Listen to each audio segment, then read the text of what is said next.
Hello everyone, welcome to online study YouTube channel. Online study YouTube চ্যানেলে আপনাদের সবাইকে এই ভিডিওতে স্বাগত।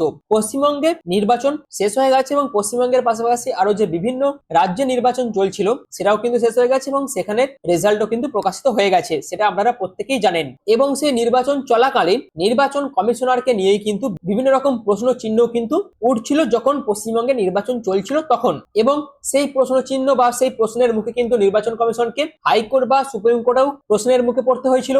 তো এরই মধ্যে সুপ্রিম কোর্টে একটি কেস এসে পৌঁছেছে।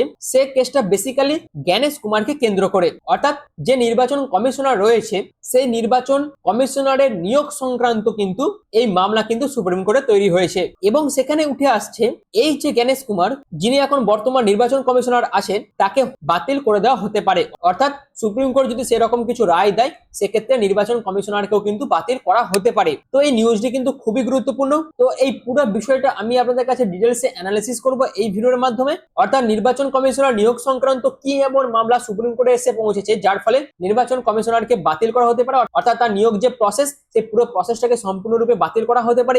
এই পুরো বিষয় যেটা আছে সেটা সম্পূর্ণরূপে আপনাদের কাছে বিস্তারিত হবে এই ভিডিওর মাধ্যমে আলোচনা করব। তো ভিডিওটি ভালো লাগলে অবশ্যই ভিডিওটিকে আপনারা বেশি বেশি করে শেয়ার করবেন এবং এরকম বিভিন্ন কারেন্ট অ্যাফেয়ার্স এর ভিডিও পাওয়ার জন্য চ্যানেলে নতুন হয়ে থাকলে চ্যানেলটিকে এখনই সাবস্ক্রাইব করে পাশে থাকা বেল আইকনটি অল করে রেখে দেবেন। তো দেখুন খবর কি উঠে আসছে। খবর যেটা উঠে আসছে সেটা হচ্ছে নির্বাচন কমিশনার নিয়োগ প্রক্রিয়ায় কেন বাদ প্রধান বিচারপতি, এবং মামলায় কেন্দ্রের যে আর্জি সেটিকে সম্পূর্ণরূপে খারিজ করে দিয়েছে সুপ্রিম কোর্ট। খুবই গুরুত্বপূর্ণ এই নিউজটা, কারণ আপনারা জানি নির্বাচন কমিশন একটি গুরুত্বপূর্ণ পদ এবং দেশের সবকটি নির্বাচন এই নির্বাচন কমিশনারই কিন্তু করে থাকে। তো সেক্ষেত্রে কোন নির্বাচন কমিশনার যদি কোনো পার্টিকুলার পার্টির প্রতি বায়াসড হয় তাহলে কিন্তু নির্বাচন নিরপেক্ষভাবে করা সম্ভব হবে না। আর এক্ষেত্রে বর্তমান যে নির্বাচন কমিশনার রয়েছেন তার নিয়োগ সংক্রান্ত একটি প্রশ্নচিহ্ন কিন্তু বিরোধীদের তরফ থেকে তোলা হয়েছে, আর সেই সূত্রেই কিন্তু পুরো বিষয়টা সুপ্রিম কোর্টে পৌঁছে গেছে। তো নির্বাচন কমিশনার নিয়োগ কিন্তু অর্থাৎ নিয়োগের ক্ষেত্রে আপনারা জেনে রাখুন যে প্রধানমন্ত্রী এবং লোকসভার যে বিরোধী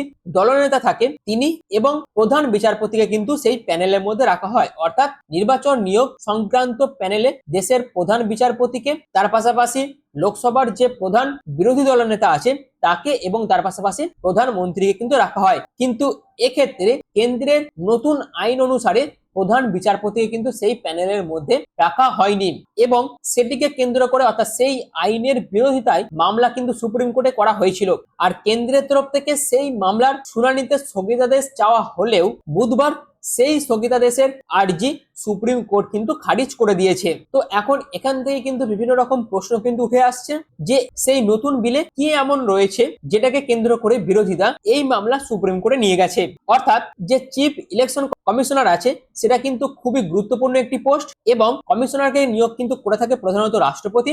অর্থাৎ প্রথম দিকে একদম শুরুর দিকে নির্বাচন কমিশনে শুধুমাত্র একজন নির্বাচন কমিশনারকে কিন্তু নিযুক্ত করা হতো, কিন্তু পরবর্তীকালে 1989 সালে ইলেকশন কমিশনার অ্যামেন্ডমেন্ট অ্যাক্টের পর এটিকে একটি বহু সদস্য বিশিষ্ট অর্থাৎ মাল্টি মেম্বার যে সংস্থায় সেটিতে কিন্তু রূপান্তরিত করা হয়। সেক্ষেত্রে নির্বাচন কমিশনে একজন প্রধান কমিশনার অর্থাৎ চিফ ইলেকশনাল কমিশনার থাকবে এবং রাষ্ট্রপতি সময়ে সময়ে যতজন অন্যান্য নির্বাচন কমিশনার নির্ধারণ করবেন তারা অন্তর্ভুক্ত থাকবেন। অর্থাৎ এই পুরো পাওয়ারটা কিন্তু রাষ্ট্রপতিকে দেওয়া হয়, যেখানে একজন প্রধান নির্বাচন কমিশনারের পাশাপাশি রাষ্ট্রপতি যতজন চাইবে ততজন কিন্তু সময় সময় অন্যান্য নির্বাচন কমিশনারও কিন্তু রাষ্ট্রপতি নির্ধারণ করতে পারবেন এবং তাদেরকেও কিন্তু সেই ইলেকশন কমিশনের মধ্যে নিযুক্ত করা হবে, অর্থাৎ অন্তর্ভুক্ত তারা কিন্তু থাকবেন। কিন্তু বর্তমান সময়ে অর্থাৎ বর্তমানে নির্বাচন কমিশনে একজন প্রধান নির্বাচন কমিশনার অর্থাৎ সিইসি এবং দুইজন নির্বাচন কমিশনার রয়েছেন।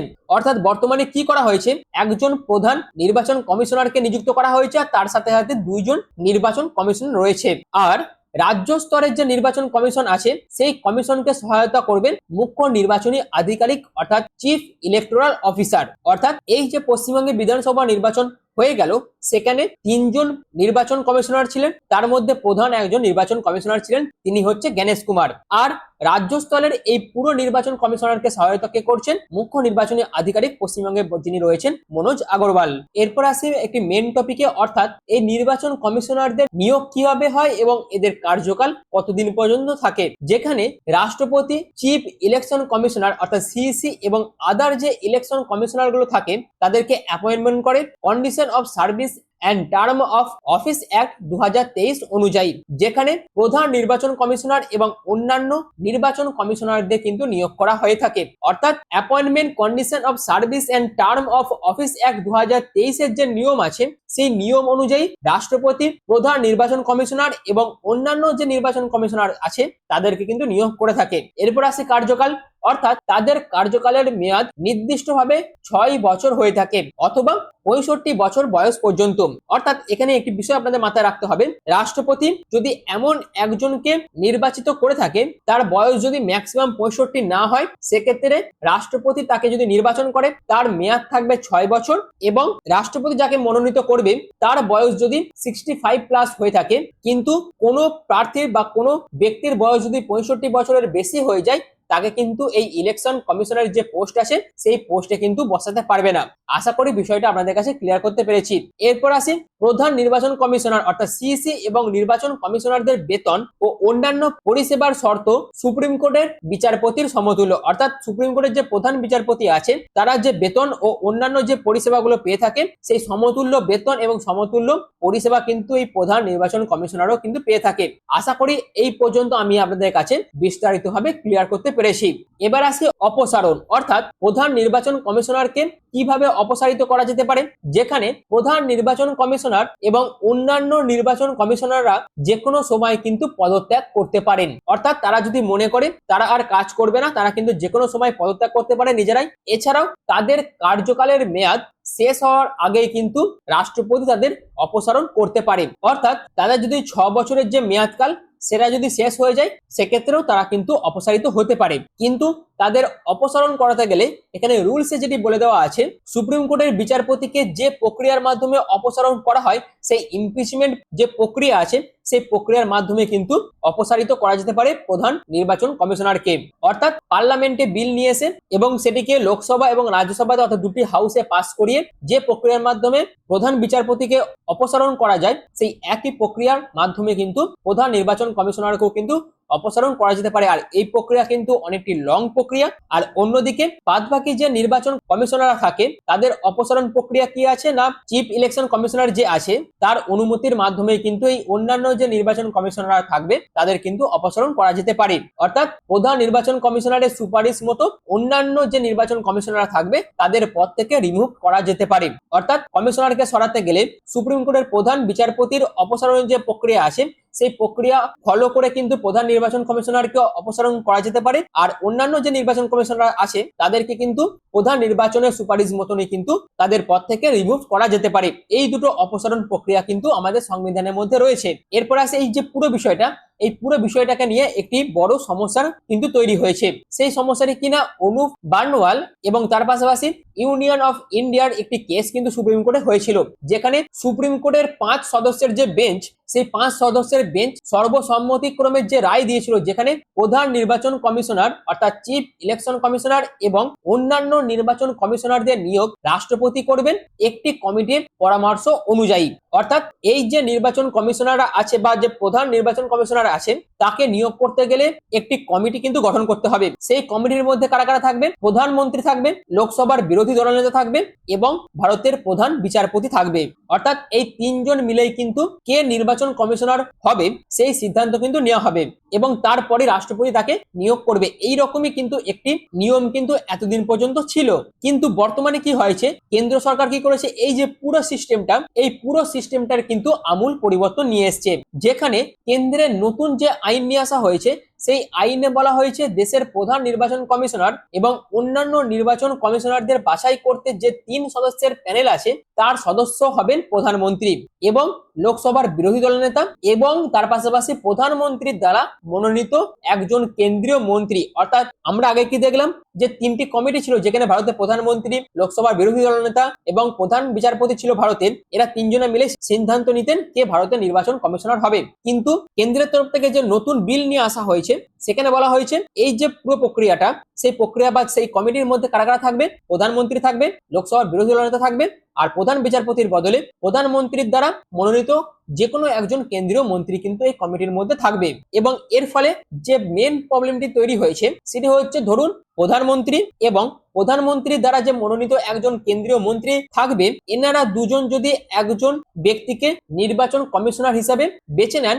সেক্ষেত্রে যদি লোকসভার যে বিরোধী দল নেতা হবে, সেই বিরোধী দলনেতার যদি সেই ব্যক্তিকে পছন্দ না হয়, সেক্ষেত্রেও কিন্তু সেই ব্যক্তিটি কিন্তু প্রধান নির্বাচন কমিশনার হবেন। অর্থাৎ এক্ষেত্রে লোকসভার বিরোধী দলনেতার কোন রকম কোনো পাওয়ারই কিন্তু এই পুরো বিষয়টির মধ্যে কিন্তু থাকছে না। অর্থাৎ আমরা বলতে পারি ওই কমিটিতে যে নাম অথবা যে নামগুলি প্রস্তাব করা হবে, তাকে বা তাদের নিয়োগ করবেন দেশের রাষ্ট্রপতি। আশা করি এই পর্যন্ত আপনাদের কাছে আমি স্পষ্ট করতে পেরেছি। আর এই যে পুরো নতুন নিয়মটি তৈরি করা হয়েছে বা যে নতুন আইনটি নিয়ে আসা হয়েছে, সেখানে এক্সাম্পল হিসেবে বলতে পারি এই যে জ্ঞানেশ কুমারকে নির্বাচন কমিশনার হিসেবে নিয়োগ করা হয়েছে, সেই নির্বাচন প্রক্রিয়ার মধ্যে প্রধানমন্ত্রী এবং প্রধানমন্ত্রীর দ্বারা মনোনীত একজন কেন্দ্রীয় মন্ত্রী যিনি ছিলেন, এনারা দুজনই কিন্তু সাই দিয়েছিলেন যে জ্ঞানেশ কুমারকেই ভারতের প্রধান নির্বাচন কমিশনার হিসেবে কিন্তু বেছে নিয়েছিলেন। কিন্তু এই সিদ্ধান্তের মধ্যে লোকসভার বিরোধী দলনেতার কিন্তু সাই ছিল না। অর্থাৎ এক্ষেত্রে লোকসভার বিরোধী দলনেতার মত ছাড়াই কিন্তু প্রধানমন্ত্রী এবং প্রধানমন্ত্রী দ্বারা মনোনীত একজন কেন্দ্রীয় মন্ত্রী মিলে প্রধান নির্বাচন কমিশনার এবং তার পাশাপাশি আরো যে দুজন নির্বাচন কমিশনার আছে তাদেরকে কিন্তু নিযুক্ত করা হয়েছিল। আর এই পুরো বিষয়টাকে নিয়ে কিন্তু বিতর্ক সৃষ্টি হয়েছে এবং সেই বিতর্ক কেন্দ্র করে অর্থাৎ সুপ্রিম কোর্টের যে আগের রায় অর্থাৎ বর্তমান যে আইন, সেই আইন অনুযায়ী বাছাই প্যানেলে প্রধান বিচারপতি যেহেতু নেই, সেই আইনটিকে চ্যালেঞ্জ করে কিন্তু সুপ্রিম কোর্টে এটিকে নিয়ে মামলা করা হয়, যার শুনানি কিন্তু চলছে। কিন্তু আদালতের তরফ থেকে এই কথাটি বলা হয়েছে যে নতুন নিয়োগ যেহেতু হয়ে গেছে, সেই নতুন নিয়োগ স্থগিত করতেও কিন্তু আদালতের তরফ থেকে অস্বীকার জানানো হয়েছে। অর্থাৎ আদালত কিন্তু এই পুরো বিষয়টিকে অস্বীকার করেছে যে নতুন যে নিয়োগ হয়েছে সেটিকে স্থগিত করা কিন্তু আপাতত হচ্ছে না। অর্থাৎ নতুন নিয়োগ প্রক্রিয়া স্থগিতের যে বিষয়, সেটাকে কিন্তু আদালত অর্থাৎ সুপ্রিম কোর্ট অস্বীকার করে দিয়েছে। আশা করি পুরো বিষয়টা আপনাদের কাছে আমি স্পষ্টভাবে ক্লিয়ার করতে পেরেছি। অর্থাৎ এই যে মামলাটি সুপ্রিম কোর্টে দাখিল করা হয়েছে, এই মামলাটা কিন্তু খুবই গুরুত্বপূর্ণ একটি মামলা। পশ্চিমবঙ্গ, তামিলনাড়ু, পুডুচেরি, কেরল এবং আসামের যে নির্বাচন অর্থাৎ বিধানসভা নির্বাচনের যে প্রক্রিয়া ছিল, সেটা কিন্তু অলরেডি সমাপ্ত হয়ে গেছে এবং রেজাল্টও কিন্তু প্রকাশিত হয়ে গেছে। অর্থাৎ নির্বাচন কমিশনার কিন্তু এই সবকটি রাজ্যের ভোট কিন্তু অলরেডি করিয়ে নিয়েছে। তার মধ্যেই কিন্তু নতুন করে নির্বাচন কমিশনারের নিয়োগ সংক্রান্ত এই মামলা কিন্তু আদালত অর্থাৎ সুপ্রিম কোর্টে দাখিল করা হয়েছে এবং জ্ঞানেশ কুমারকে নির্বাচিত করা নিয়েও কিন্তু প্রশ্নচিহ্ন তৈরি হয়েছে। এবং এই পুরো বিষয়টির উপর সুপ্রিম কোর্ট কি পর্যবেক্ষণ দেবে, সেই দিকে কিন্তু গোটা দেশ তাকিয়ে রয়েছে। এখন দেখা যাক, অর্থাৎ এই পুরো বিষয়টার উপর সুপ্রিম কোর্ট যাই রায় দেবে, সেই রায় এই চ্যানেলের মাধ্যমে ভিডিও আকারে বিস্তারিতভাবে আলোচনা করব। বাদ বাকি যে আপডেটগুলো ছিল সবকিছু আপনাদের কাছে এই ভিডিওর মাধ্যমে তুলে ধরলাম। আশা করি পুরো বিষয়টা আপনারা বুঝতে পেরেছেন। যদি ভিডিওটি আপনাদের ভালো লেগে থাকে, সেক্ষেত্রে ভিডিওটিকে অবশ্যই বেশি বেশি করে শেয়ার করবেন, লাইক করবেন এবং আপনাদের মতামত কমেন্ট সেকশনে জানাবেন। আর যদি ভিডিওটি ভালো লেগে থাকে, ভিডিওটি যদি আপনাদের কাছে ইনফরমেটিভ মনে হয়, তাহলে এইরকম বিভিন্ন ইনফরমেটিভ ভিডিও পাওয়ার জন্য চ্যানেলটিকে এখনই সাবস্ক্রাইব করে পাশে থাকা বেল আইকনটিকে অল করে রেখে দেবেন, যাতে যে কোনো ধরনের ভিডিওর আপডেট সবার আগে পেয়ে যেতে পারেন তার জন্য। তো চলুন, ভিডিওটি এখনের মতন এটুকুই। পুরো ভিডিওটি প্রথম থেকে শেষ পর্যন্ত দেখার জন্য আপনাদের প্রত্যেককে অসংখ্য ধন্যবাদ।